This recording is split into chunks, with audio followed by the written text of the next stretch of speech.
स्वागत है आप सभी का एक बार फिर से। और हम लोग कर रहे हैं पीजीटी की तैयारी, तो उसके लिए लास्ट प्रीवियस ईयर में आए हुए क्वेश्चंस देख रहे हैं। पिछले वाले वीडियो में हमने 15 क्वेश्चंस फिनिश किए थे और आज 16 क्वेश्चन। 16 नंबर का क्वेश्चन आपके सामने है, स्पर्शज्या धारामापी। ठीक है, इसको बोलते हैं टेंजेंट गैल्वेनोमीटर। तो इसमें पूछा कि क्या नापता है। ऑप्शन दे रखे हैं कैपेसिटी यानी धारिता, करंट यानी धारा, प्रतिरोध रेजिस्टेंस और पोटेंशियल डिफरेंस यानी विभवांतर। तो टेंजेंट गैल्वेनोमीटर जो आपका मेजरमेंट करता है वो करता है किसका, आपका करंट का। ठीक है, ये आपका ऑप्शन सही है। नेक्स्ट क्वेश्चन पे आइए। 70 नंबर है कि एक कमरे में जहाँ ताप 30 डिग्री सेल्सियस है, जहाँ एक पिंड 61 डिग्री से 59 डिग्री तक ठंडा होता है, फिर पिंड को 51 से 49 तक ठंडा होने में कितना समय लगेगा। तो ये इस टाइप के क्वेश्चंस को भाई मोस्ट इंपॉर्टेंट क्वेश्चंस की श्रेणी में आप रख लीजिए। 100% इसके ऊपर आपको क्वेश्चन मिलेगा, ऐसा मेरा मानना है। ठीक है, तो यहाँ पर हम न्यूटन का शीतलन नियम, कूलेंट लॉ लगाएंगे। तो यहाँ पर कहा गया है कि in room where the temperature of room temperature दे रखा 30 डिग्री सेल्सियस, और एक बॉडी है जो कूल्स डाउन होती है 61 से 59 तक होने में 4 मिनट लगते हैं, और कितना टाइम लगेगा उसको 51 से 49 यानी 49 डिग्री तक होने में। तो यहाँ पर जो अगर न्यूटन के कूलेंट लॉ की बात की जाए तो किसी वस्तु का rate of cooling it is depend upon the तापांतर। ठीक है, वस्तु का टेम्परेचर और वातावरण का ताप जो है उसका कितना अंतर है उसके ऊपर डिपेंड करता है। तो अगर टेम्परेचर डिफरेंस, अगर कूलिंग रेट कहा जाए तो कूलिंग रेट का मतलब होगा delta theta upon delta T. It is directly proportional theta minus theta naught. ठीक है, तो इसको समझना बहुत ज़रूरी है आपको। तो थीटा का मतलब क्या हुआ, थीटा यहाँ पर है उन दोनों टेम्परेचर का औसत यानी एवरेज, यानी जिस टेम्परेचर को आप चेंज करें। तो theta 1 plus theta 2 upon 2। Theta naught जो है ये आपका रूम टेम्परेचर है, और डेल्टा थीटा है उन दोनों तापों का अंतर। तो यहाँ पर और डेल्टा टी उसको ठंडे होने में जो लगा समय है वो। ठीक है, तो पहली कंडीशन जो यहाँ पर कह रही है कि जो रूम टेम्परेचर है अब वो आपका 30 डिग्री है, तो यहाँ पर थीटा नॉट की वैल्यू जो है वो किसके बराबर है, 30 डिग्री के बराबर है। ठीक है, और इसी तरह से 61 से लेके 61 से 59 होने में। ठीक है, तो यहाँ पे इनका डिफरेंस अगर देखा था डेल्टा थीटा का मान 2 हुआ, 2 अपॉन यहाँ पर कितना टाइम लग रहा है, 4 मिनट लग रहे हैं। दिस इज इक्वल्स टू के एक कॉन्स्टेंट मान लीजिए इसके साथ में, और साथ में आपको घटाना था उन दोनों का एवरेज। तो 61 और प्लस 59 को आप ऐड करेंगे तो आपके पास में 120 आएगा, और 120 को आप 2 से डिवाइड करेंगे तो आपको मिलेगा 60। तो यहाँ पर 60 माइनस 30 करेंगे। ठीक है, यहाँ पर आप इक्वेशन नंबर 1 बना लीजिए। ठीक उसी तरीके से दूसरी इक्वेशन बनेगी आपकी जब आप 51 से 49 कर रहे हैं, तो यहाँ पर भी डिफरेंस दोनों के बीच में 2 का है, लेकिन कितना टाइम लगेगा उसका पता नहीं, तो उसके लिए टी लिख लिया। बाकी फिर आपको के लिखना है, और अब इन दोनों का एवरेज लेंगे तो 51 और 49 को आप ऐड करेंगे तो ये आपका आएगा 100, और 100 डिवाइडेड बाई 2 तो ये मिलेगा आपको 50, और 50 माइनस रूम टेम्परेचर अगेन करना है तो 30 मिलेगा। ठीक है, अब आप देखिए कैसे के कैंसिल कीजिएगा। 60 में से 30 को माइनस करेंगे या घटाएंगे तो मिलेगा आपको 30, और यहाँ 50 में से 30 को घटाएंगे तो आपको मिलेगा 20। ओके, तो यहाँ पर आप जब इस इक्वेशन को एक दूसरे से भाग लगाएंगे तो यहाँ से 2 से 2 आपका फिनिश होगा, और ये टी आपका पहुँचेगा ऊपर यानी t/4। तो आप इसको अब लिखने जा रहे हैं t/4, और दिस इज इक्वल्स टू किसके होगा, आपका मिलेगा 30/20। 30/20 से सीधा सीधा मतलब 3/2 से है। ठीक है, 2 2 4 होगा, 2 का 3 में मल्टीप्लाई करेंगे तो आपको मिलेगा t=6। तो ये आपका आंसर है। तो मैं एक बार फिर से कहना चाहूँगा, it is most important question, 100% sure. ठीक है, डन कीजिएगा। आगे चलें, 18 पर आते हैं। 18 क्वेश्चन थोड़ा सा अलग है। यदि 100 FM 247 का परमाणु बोर मॉडल का अनुकरण करता है तथा 100 FM 257 की त्रिज्या बोर की त्रिज्या की n टाइम्स है, तब n का मान कितना होगा। तो यहाँ पर जो FM के लिए m का मान जो लिया जाता है वो लिया जाता है आपका 5 के इक्वल्स टू लिया जाता है। बस इसमें यही एक जो चीज़ स्पष्ट रूप से दिखाई नहीं दे रही है वो यही है कि यहाँ पर आपको m की जगह 5th orbit of which electron are present. ठीक है ना, तो यहाँ पर 5वें इलेक्ट्रॉन में ये प्रेजेंट होगा, तो इसको आप m = 5 रखिएगा। और इसके बाद आपको सीधा फार्मूला लगाना है। यहाँ पर एक जर्नल FM RM की वैल्यू किसके बराबर होती है, R0, और आपका आता है m²/z। ठीक है, तो यहाँ पर क्वेश्चन ये कह रहा है कि R0 का मान कितने टाइम्स है, उसका n टाइम्स है, तो n गुना कर दीजिए, n × R0 हो जाएगा। यहाँ पर R0 से R0 कह लीजिए, R0 कह लीजिए। तो वैल्यू निकालनी है, यहाँ पर आपको n का मान निकालना है। तो m का सीधा सीधा मान किसके बराबर, m की वैल्यू 5 का स्क्वायर करेंगे तो ये आपका 25 होगा। z आपका 100 दे रखा है, 100 से आप भाग लगाएंगे तो 25 1 × 25 और 4 × 100। तो यहाँ पर मिलेगा n = आपके पास में 1/4। तो इसमें जो सही ऑप्शन है वो आपका है 1/4। नेक्स्ट क्वेश्चन पे आते हैं। अगला क्वेश्चन है 99 ओम प्रतिरोध के चल कुंडल धारामापी में मुख्य धारा 10% भेजने के लिए आवश्यक शंट कितना होगा। To send the 10% of the main current through a moving coil galvanometer of resistance 99 ohm, the shunt required is. तो यहाँ पर अगर एज्यूम किया जाए let I the main current and galvanometer में से जो करंट बहती है उसका फॉर्मूला लिखने जा रहे हैं, तो ये फॉर्मूला होता है आई जी इज इक्वल्स टू किसके बराबर होता है आपका 10% कह रहा है, ठीक है ना। तो 10 का आप 100% के लिए 10/100 और किसके बराबर आई के बराबर, तो यानी इसमें जो करंट जा रही है I/10 के बराबर हो रही है। अब रेजिस्टेंस शंट का जो रेजिस्टेंस का फॉर्मूला उसको सीधे सीधे यूज़ करेंगे और ये किसके बराबर होता है आई जी इंटू कैपिटल जी, जी जहाँ प्रतिरोध है, और आई माइनस आई जी, ठीक है ना। इस फॉर्मूले को आप यूज़ करें, केवल अब आपको मान को प्लेस करना है। तो यहाँ पर आई जी की वैल्यू I/10 है और जी का जो मान दे रखा है वो आपका कितना है 99 है, ओके। तो यहाँ पर I इंटू 99 अपॉन 10 क्लियर है। और इसमें से जब I में से आप I/10 करेंगे तो यहाँ पर जब माइनस कीजिएगा तो 9I/10 आएगा, ठीक है। तो यहाँ 10 से 10 आपका ख़त्म हो जाएगा और आपके पास में बचेगा, और यहाँ पर शेष रह जाएगा आपके पास में 99/9, ठीक है ना। तो ये वैल्यू किसके बराबर होगी उसको देख लें। तो यहाँ पर बचेगा आपके पास में S और ये वैल्यू आपके पास में आएगी क्योंकि I से I कैंसिल हो जाएगा, 99I और जो नीचे 9I बचा, ठीक है। I से I को फिनिश कीजिएगा तो यहाँ पर आपके पास में 11 ओम। तो इसमें जो सही ऑप्शन है वो है आपका 11 ओम। काफ़ी अच्छा क्वेश्चन है, इसको भी आप मोस्ट इंपॉर्टेंट की श्रेणी में रखिए। नेक्स्ट क्वेश्चन है 20। एक गेंद है 5 किलोमीटर प्रति घंटे से पूर्व दिशा में गतिमान है, 10 घंटे पश्चात का वेग बदलकर 5 किलोमीटर पर घंटे से उत्तर की ओर हो जाता है, समय का औसत त्वरण कितना होगा। तो इसमें ज़रा देख लीजिएगा। सबसे पहली बात है कि डायरेक्शन जो हमेशा दिखाई जाती है उसको नोट कीजिएगा। ईस्ट हमेशा इस तरफ रहता है, वेस्ट इस तरफ रहता है, नॉर्थ ऊपर की तरफ और साउथ नीचे की तरफ, ठीक है। तो इसमें अगर क्वेश्चन के अकॉर्डिंग अगर हम लोग चलें तो यहाँ सबसे पहले चले हैं वो पूर्व दिशा में, यानी 5 किलोमीटर आपका ये हुआ। उसके बाद उत्तर दिशा में जाना है तो उत्तर दिशा के लिए भी 5 किलोमीटर आप ऊपर की तरफ उत्तर पड़ेगा, तो यहाँ पर आपका 5 किलोमीटर हुआ। अब क्योंकि त्वरण जो है एक सदिश राशि है और ये दोनों अगर वेक्टर मान लीजिए, वेक्टर तो है ही हैं, ठीक है, एक दूसरे के साथ में कैसा बना रहे हैं, एक दूसरे के साथ में 90 डिग्री का एंगल बना रहे हैं। तो अब इसमें जो हमको रिजल्टेंट चाहिए वो रिजल्टेंट ये शो करेगा R, और इसकी जो वैल्यू इन दोनों के योग के बराबर कर दीजिए, ठीक है। इन दोनों को ऐड कर दीजिए, 5 का स्क्वायर कितना हो जाएगा आपका 50, तो आपके मिल जाएगा 50 और इसका रूट अगर आप लेंगे तो ये आपके पास में आएगा 5/2, 5/2 इसकी वैल्यू मिलेगी 5/2। अब इसमें पूछा गया, ये तो वेग में परिवर्तन आया, ठीक है। उसने पूछा त्वरण कितना होगा, तो त्वरण क्या होता है आपका acceleration, this is equals to change in velocity with respect to time.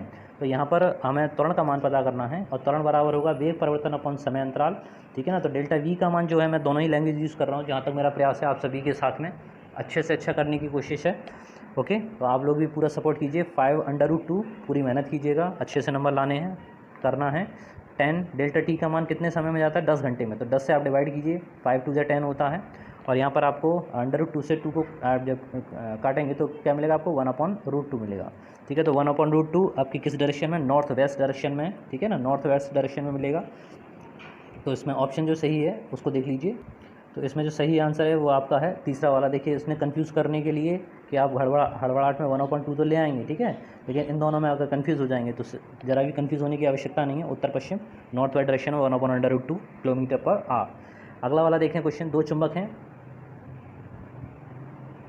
दो चुंबक जिनकी चुंबक के आघूर्ण मैग्नेटिक डायपोल मूवमेंट दे रखे हैं 10 एम्पियर मीटर स्क्वायर और 15 एम्पियर मीटर स्क्वायर, तो क्या है, तो ये जो आपके हो गए मैग्नेटिक मोमेंट हो गए, तो इनको M1 M2 करके लिख लीजिए। तो M1 this is equals to 10 ampere into metre square. Similarly M2 का मान आपके पास में कितना 15 का है, ठीक है, 15 एम्पियर इंटू मीटर का स्क्वायर। तो अक्षीय स्थिति में रखा है, एक दूसरे के केंद्रों के बीच की जो डिस्टेंस दे रखी है D का मान कितना है आपके पास में 0.1, ठीक है। या फिर आप इसको क्या लिख सकते हैं 1/10 भी लिख सकते हैं, 10⁻⁻1 भी लिख सकते हैं, ठीक है। मैंने सभी ऑप्शन आपको बता, इनके बीच में कितना फोर्स काम करेगा, तो इनके बीच में the force between the two magnetic dipole, इसका सीधा सीधा फार्मूला होता है FM इक्वल्स टू आपके किसका होता है μ0/4π, ठीक है। और ये होता है 6m1m2 अपन R की पावर 4, R⁴। अब यहाँ पर केवल आपको कैलकुलेशन करनी है, तो μ0/4π का मान 10⁻⁻7 के इक्वल रखिए।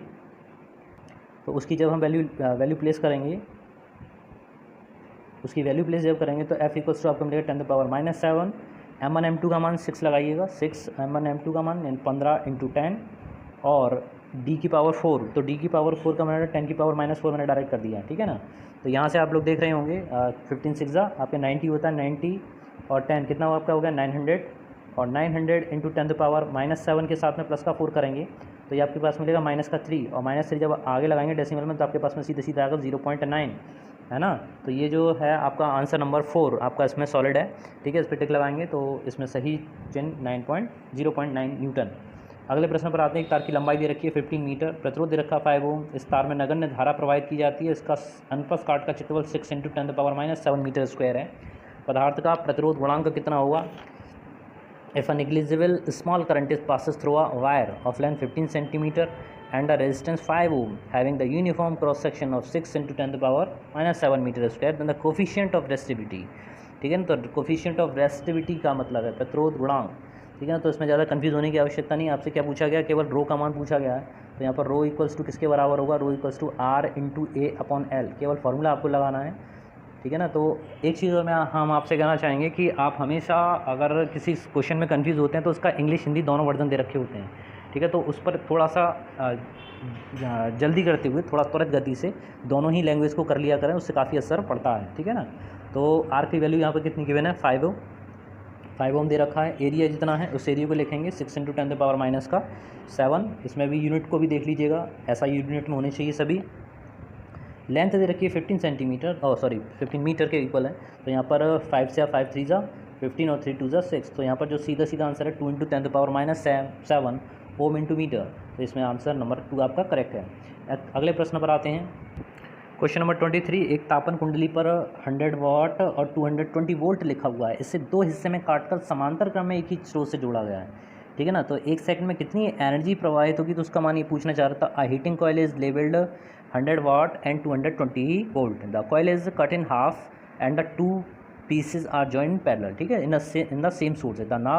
The energy now liberated per second is. तो इसमें सबसे इम्पॉर्टेंट फैक्टर ये है कि आपको क्या करना है, सबसे पहले इन दोनों तापन जो कुंडली है, ठीक है, इसका रेजिस्टेंस निकालिए। रेजिस्टेंस कैसे निकालेंगे? R इक्वल्स टू आप लिखेंगे V²/P से।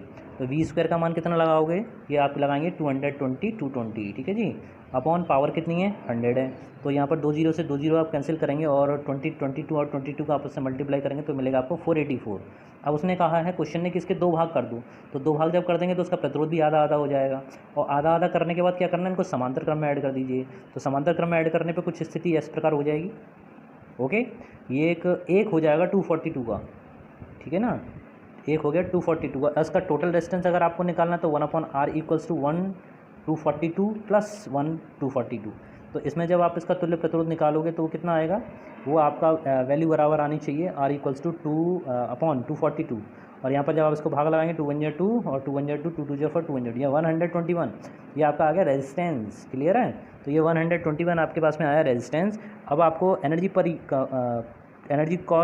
एनर्जी लिबरेट कितनी हो रही है उसका मान निकालना है। तो उसके लिए आप क्या करेंगे? P equals to V²/R। तो V² का मान अगेन आप प्लेस कर रहे हैं 220 और जो प्रतिरोध काम कर रहा है वो 121 काम कर रहा है। तो यहाँ फिर इसको रिड्यूस कीजिएगा तो 111 आएगा और यहाँ पर आएगा 20। ठीक इसी तरह से फिर अगेन इसको आप कैंसिल आउट करेंगे तो इसकी जगह भी आपको मिलेगा 20 और 20 का मल्टीप्लाई करेंगे तो आपको कितना मिलेगा? 400, ठीक है ना। तो 400 जूल जो है आपका इसमें आंसर होगा और सही आंसर है आपका 4th वन, ठीक है ना। अगले क्वेश्चन पे आइए। 40 ग्राम एल्युमिनियम की ऊष्मीय क्षमता S equals to 0.0 calorie per gram kelvin है, ठीक। इसकी हमको thermal capacity of 40 gram of aluminium S equals to 0.2 calorie per gram kelvin. ये कितना वैल्यू, इसकी वैल्यू कितनी की, इसकी हीट कैपेसिटी हमको पता करनी है। सिर्फ इसमें आपको कन्वर्ट करना है भाई, और कुछ नहीं है। Thermal capacity is equal to the amount of heat energy required to the raise the temperature of the substance by 1 degree में कितना होता है? 1 डिग्री इक्वल्स टू आपके होता है 1 डिग्री केल्विन। अगर आपको करना है तो ये होता है ΔQ/ΔT। अब अगर हम इस कैपेसिटी की बात करें तो कैपेसिटी में आपका M और C दोनों आते हैं, ठीक है। स्पेसिफिक हीट की अगर बात करें तो फार्मूला कौन सा लेते हैं? वहाँ पर MQ बराबर आपका चलता है M × C × ΔT, ठीक है ना भाई। तो यहाँ पर C की अगर हम C को हम कहते हैं स्पेसिफिक हीट, तो स्पेसिफिक हीट का जो फार्मूला चलता है वो निकलता है C equals to Q/M × ΔT से। अब जरा देखिए, अगर यहाँ पर M का मल्टीप्लाई कर देते हैं, यहाँ पर आप M नहीं लिख रहे हैं तो सीधा सीधा क्या बन जाती है? आपकी कैपेसिटी बन जाती है, हीट कैपेसिटी बन जाती है। तो अब आपको केवल क्या करना है? इसके मानों को प्लेस करना है। तो इसको मानों को प्लेस करने के लिए सबसे पहले क्या करें भाई? 0.2 दे रखा है तो 0.2 कैलोरी है, उसको जूल में चेंज करने के लिए 4.2 × 10³ का मल्टीप्लाई कर दो भाई। ओके ना, ये हो गया। नीचे ग्राम को किलोग्राम में चेंज करने के लिए 10⁻³ और अब इन सब का आपस में मल्टीप्लाई कर लीजिए। अच्छा कुछ छूट तो नहीं रहा। अच्छा एक चीज़ और रहेगी, क्या रहेगा आपका 40 तो रह गया, द्रव्यमान तो यूज़ कीजिए तो 40 का और रहेगा। ठीक है, इन सब आपका मल्टीप्लाई कीजिएगा और मल्टीप्लाई करके आंसर जो मिलेगा आपके पास में 33.6 जूल पर डिग्री सेल्सियस, ये वैल्यू आपको मिलने वाली है। ठीक है, तो कमेंट कीजिएगा, बताइएगा मुझे कि ये आंसर आ रहा है, यानी कमेंट नहीं करते भाई आप लोग। ठीक है ना, तो कोशिश कीजिए और प्लीज़ बताइए, सभी लोगों को बताइए, अच्छी चीज़ सभी के पास पहुंचनी चाहिए। और इसके मैं जैसे कोशिश कर रहा हूँ, लगभग हमारे पास आज से 20-22 दिन बचे हैं। और मैं ये भी कहना चाहूँगा कि अभी GIC प्रवक्ता का भी हम लोग एग्ज़ाम देंगे, तो उसमें भी काफ़ी सारे क्वेश्चन्स आपको यहाँ से मिलने वाले हैं। बस GIC में एक चीज़ और ध्यान रखिएगा, वहाँ पर करंट अफेयर्स वगैरह भी और भी चीज़ें साथ में आएंगी, तो उस चीज़ को भी हमें देखना होगा। चलिए बात करते हैं अगले वाले क्वेश्चन पे 25 पर। 1000 किलोग्राम द्रव्यमान की एक लिफ्ट 1 मीटर पर सेकंड के त्वरण से ऊपर चलती है, इसके सहायक केबल का तनाव कितना होगा। तो यहाँ पर सीधा से बात है कि केबल ऊपर की तरफ जा रही है, तो उस समय उसका जो तनाव बल होगा वो उसका भार और उसके एक्सेलरेशन दोनों के ऊपर डिपेंड करेगा। तो यहाँ पर जो टोटल ऊपर की तरफ जाने पर क्या करते हैं, m=g+a के बराबर होता है। नीचे की तरफ जाए तो बस यहाँ प्लस की जगह माइनस लगा दीजिए। ठीक है, ऊपर की तरफ चलती है तो ये वाला फॉर्मूला रखेंगे, माइनस की तरफ चलती है तो क्या कर लेना, माइनस कर दीजिएगा, g-a। ओके। अच्छा यहाँ पर एक चीज़ होता है, अगर जिस त्वरण से लिफ्ट नीचे की तरफ आ रही हो उस स्थिति में क्या करते हैं, a का मान g के बराबर कर देते हैं, g से g खत्म हो जाता है, तो क्या होता है वो वस्तु अपने भारहीन अवस्था को प्रदर्शित करने लगती है। तो यहाँ पर हम लोग पढ़ रहे हैं ऊपर जाने के लिए, तो यहाँ पर ऊपर जाने पे क्या होगा, t आप यूज़ करेंगे mg+a का मान, और यहाँ पर देखिए वैल्यू क्या क्या दे रखी है, तो m का मान दे रखा है 1000 और g का मान आप लोग वही लगाएंगे 9.8 + 1, तो ये कितना हो जाएगा आपका 10.8 हो जाएगा। 10.8 का मल्टीप्लाई कीजिएगा इसमें तो आपके पास मिलेगा 10,800 न्यूटन। ठीक है, ये वैल्यू आपको मिलने वाली है, और जो सही आंसर होगा वो आपका ऑप्शन नंबर 2। देखिए इस तरह के क्वेश्चन पेपर सॉल्व करने से हम लोगों का दिमाग की कैपेसिटी तो बढ़ेगी, साथ में हम लोगों को ये भी पता चलेगा कि उस चैप्टर में से किस तरह के क्वेश्चन बनते हैं। तो हमारे माइंड को एक तरह से उस चीज़ की आदत हो जाएगी, प्रिपेयर हो जाएगा कि अगले चरण पर, अगले स्टेप में हो सकता है बिल्कुल जस्ट डिफर क्वेश्चन आए, तो दिमाग अगले चीज़ को सोचने के लिए तैयार होगा। ठीक है, तो इस तरह के जितने भी आपको रिवीजन वाले सेट चल रहे हों उन सबको कंप्लीट कीजिएगा। 26 पर आते हैं। पृथ्वी की सतह से कुछ ऊंचाई पर स्थित बिंदु के लिए गुरुत्व विभव दे रखा है। ठीक है ना, पोटेंशियल पूछा गया, ग्रेविटेशन पोटेंशियल गिवन है, माइनस का 5.12 10⁷ जूल पर kg या किलोग्राम। गुरुत्व त्वरण इतना दे रखा है, यदि पृथ्वी की त्रिज्या इतनी किलोमीटर हो तो पृथ्वी की सतह से उसकी ऊंचाई कितनी होगी।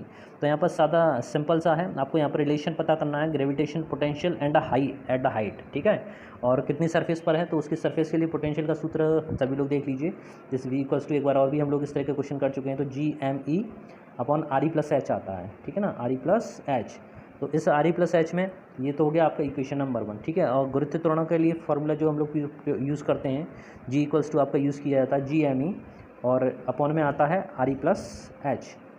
ठीक है ना, अगर केवल RE+H का होल स्क्वायर R² आता है।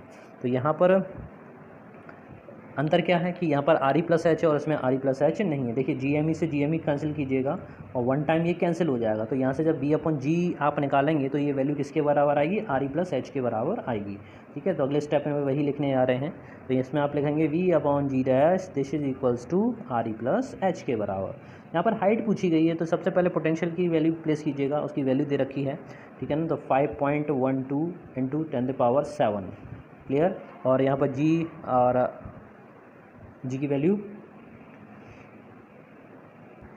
दे रखी है 6.4 मीटर पर सेकंड स्क्वायर। ठीक है ना, तो एक बार फिर से लिख दे रहा हूँ मैं, तो यहाँ पर ये वैल्यू मिलेगी 5.12 × 10⁷, ये वैल्यू हमने प्लेस करा। v का मान, g' का मान गिवन है 6.4, और वहाँ पर दे रखी है 6400 किलोमीटर है, तो इसको आप लिख सकते हैं कितना, 64 × 10⁻, सीधा लिखते हैं, 3 और 2 5 और प्लस का h। अब इसको केवल आपको सॉल्व करना है, तो सॉल्व कीजिएगा।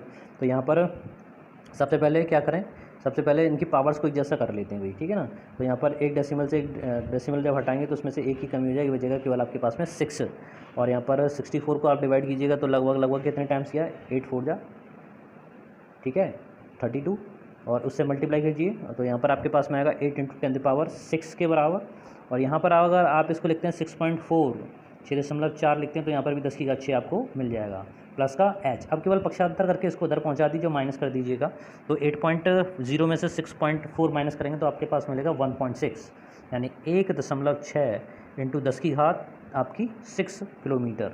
ठीक है, ये वैल्यू मिलेगी आपकी मीटर में मिलेगी, सॉरी। ठीक है, ये वैल्यू आपकी में आ गई, किस में आएगी, मीटर में आएगी। ओके। अब इस मीटर को आपको किलोमीटर में चेंज करना है, तो आप कितना करेंगे, 1600 किलोमीटर ये आपकी हाइट होगी। तो इतनी ऊंचाई पर ये होगा, तो यहाँ पर ये आपका आंसर नंबर 2 आपका सही है। अगले प्रश्न पर आएँ। अगला क्वेश्चन है, एक गैस में दो तरंगें हैं जिनकी तरंग दैर्घ्य दे रखी है, क्रमशः आपकी हैं 1.00 मीटर और 1.01 मीटर हैं। एक सेकंड में 4 विस्पंद उत्पन्न करती हैं। उस गैस में ध्वनि की चाल कितनी होगी? In a gas 2 waves of wavelength 1.00 metre and 1.01 metre respectively produce the 4 beats in a 1 second, then the velocity of sound in the gas will be. तो यहाँ पर जो बीट्स का मतलब है उसको मैं समझा दूँ, उसके लिए हमने ये पढ़ रखा है कि n1 - n2 ये बीट्स का अंतर है, ठीक है। एक सेकंड में कितने हो रहे हैं? 4 बीट्स उत्पन्न हो रहे हैं। तो 2 आवृत्तियों का अंतर है, 2 फ्रीक्वेंसियों का अंतर है। तो यहाँ पर अगर लैम्डा के टर्म्स में देखा जाए, चाल के पदों में देखा जाए, तो यहाँ पर v = n लैम्डा को लेते हैं भाई, ठीक है। तो यहाँ से n1 का मान जो निकलेगा, n1 = किसके होगा? v/λ1 होगा, ठीक। इसी तरह से n2 का जो मान होगा वो v/λ2 से निकलेगा। अब क्वेश्चन में क्या है कि अगर आप n1 n2 लगाना है तो आपको इन दोनों को क्या करना पड़ेगा? आपस में से माइनस करना पड़ेगा, घटाना पड़ेगा, ठीक है। तो अगले वाले स्टेप में हम यही करने आ रहे हैं। तो यहाँ पर अब हम करेंगे कि n1 - n2, v को कॉमन ले लीजिए, अंदर बचेगा 1/λ1 माइनस का 1/λ2। ओके। तो यहाँ पर अब आपको थोड़ी सी कैलकुलेशन करनी पड़ेगी। n1 - n2 की जगह रखेंगे आप 4 और v का मान हमको पता करना है, v की वैल्यू निकालनी है। यहाँ पर λ1 और λ2 को मल्टीप्लाई करके मैं सीधा सीधा लिख रहा हूँ, ठीक है ना। तो ये जो वैल्यू आपके पास में आने वाली है, ये कितनी आएगी आपकी? 1 × 1.01 का मतलब सेम ही है, कोई ज़्यादा अंतर नहीं है।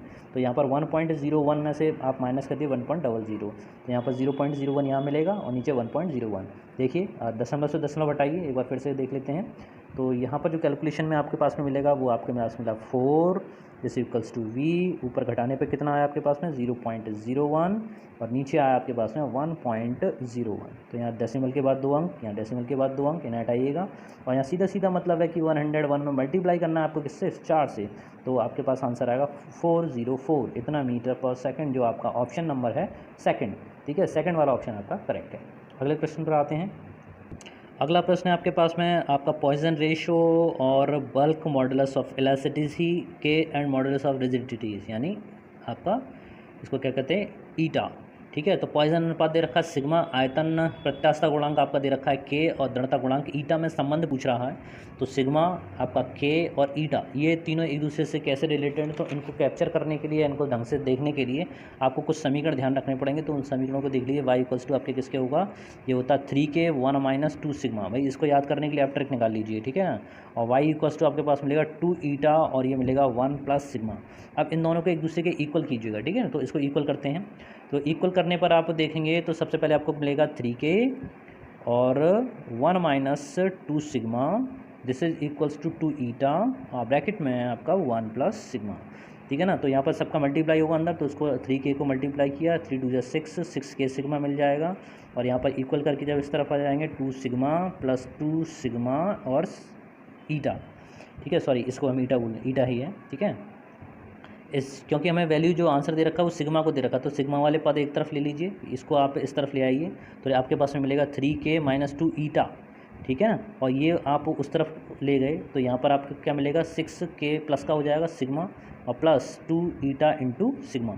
तो यहाँ पर आप क्या करें, अगले स्टेप में इसमें सिग्मा को कॉमन ले लीजिए। सिग्मा को जब कॉमन लेंगे तो जो भी बचेगा, सिग्मा को कॉमन लेके क्या बचेगा उसे देख लेते हैं। ये बचेगा आपके पास में 6k और प्लस का 2 ईटा, जो अपॉन में आ जाएगा 3k/2 ईटा के अगले स्टेप में। तो अगले स्टेप में जो है आपके पास में क्या मिलेगा? 3k - 2 ईटा अपॉन 2 ईटा + 6k। तो इसमें जो सही ऑप्शन है वो आपका है आंसर नंबर 2, जो आपका सही आंसर है। अगले वाले बात है क्वेश्चन नंबर 29 पे आइए। समान आकार की 8 बूंदें, ये भी भाई बहुत इंपॉर्टेंट है। देखिए ऊपर 28 को भी मैं पूरे नंबर दूंगा, ठीक है ना। क्वेश्चन नंबर 28 भी आपका मोस्ट इंपॉर्टेंट है। मोस्ट इंपॉर्टेंट क्वेश्चन आपका 28 और 29 भी उतना ही इंपॉर्टेंट है। समान आकार की 8 बूंदें वायु में प्रत्येक 5 सेंटीमीटर के सीमांत वेग से गिर रही हैं। यदि सभी बूंदें मिलकर एक बूंद बन जाए तो नई बूंद का सीमांत वेग कितना होगा? ठीक है। टर्मिनल वेलोसिटी पूछी गई। 8 drops of the equal size in air are falling with the terminal velocity of 5 सेंटीमीटर/सेकंड² फॉर ईच, ठीक है, ईच वन, हर एक बूंद है। If all the drops combine to become a 1 drop, the new terminal velocity of new drop will be. तो यहाँ पर सबसे पहले टर्मिनल वेलोसिटी का फॉर्मूला, इस बार पहले वाले सेट में भी हम लोग इस तरह का एक फॉर्मूला देख चुके थे, ठीक है ना।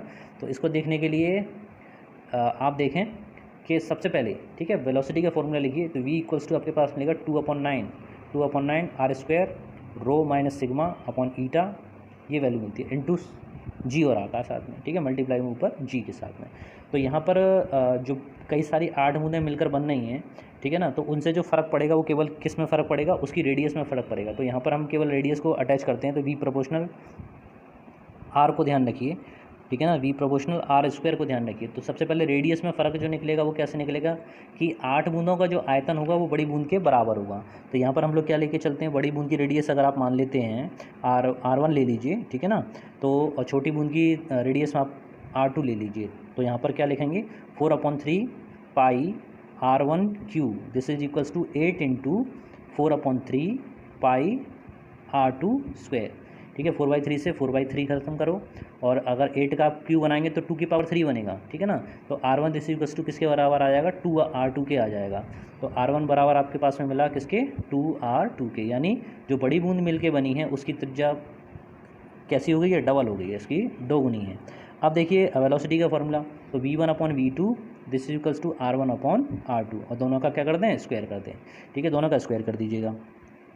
देखिए पहली बूंद जो छोटी वाली बूंद को हमने क्या माना है, R2 माना है, ठीक है ना, छोटी वाली बूंद को R2 माना है। तो छोटी वाली बूंद का वे कितना होगा, V2 कह रहा है, यानी V1 का मान हमको पता करना है।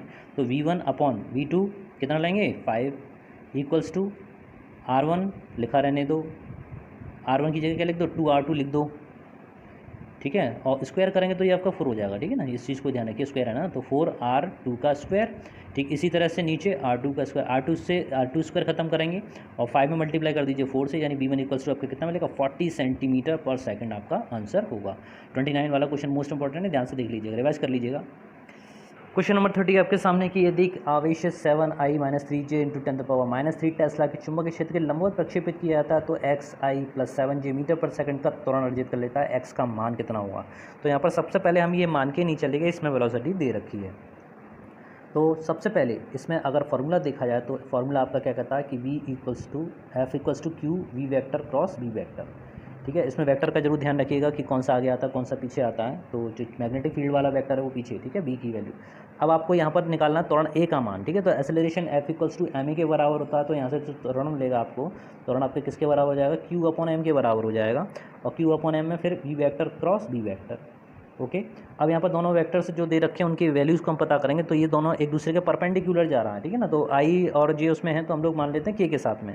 तो यहाँ पर हम लोग लिखेंगे Q/m, और इसको लिखेंगे आप क्या, u के यूनिट वेक्टर, और क्रॉस किसके साथ में, 7i-3j के साथ में।